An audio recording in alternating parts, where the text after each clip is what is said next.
Bonjour, bonjour. Goddag, Ole. Jeg hedder Ellen, og det er min søster Inger. Dag, Inger. Og vores mor, hun skal ikke med, men det skal Vagn. Skal jeg ikke menu? Jeg hedder Inger, og jeg er skizofren.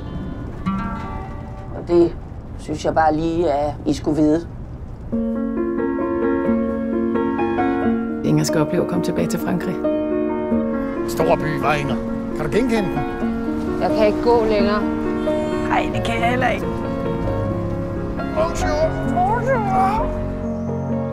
Hvordan blev du så tosset? Det var nok, fordi jeg blev forelsket. Det var en, der hed Jacques. Han var meget ældre end mig. Men han var enormt god i sengen. Han havde... Christian, kommer du tilbage. Kom så her. Nu. Har du brug for hjælp, Inger? Jeg vil godt kvæle dig. Kan det vente til efter maden? Ja.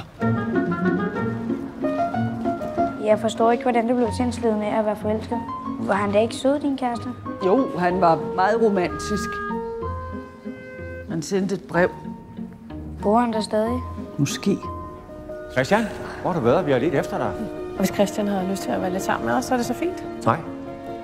Det er ikke sundt for Christian. Jeg smitter ikke. Paris, den skønneste by i verden.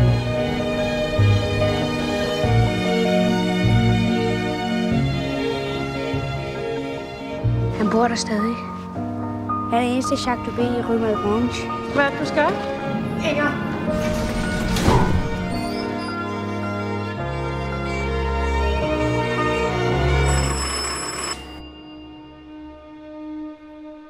Din søster er fuldstændig utilregnelig. Nu stopper du, far! Nej.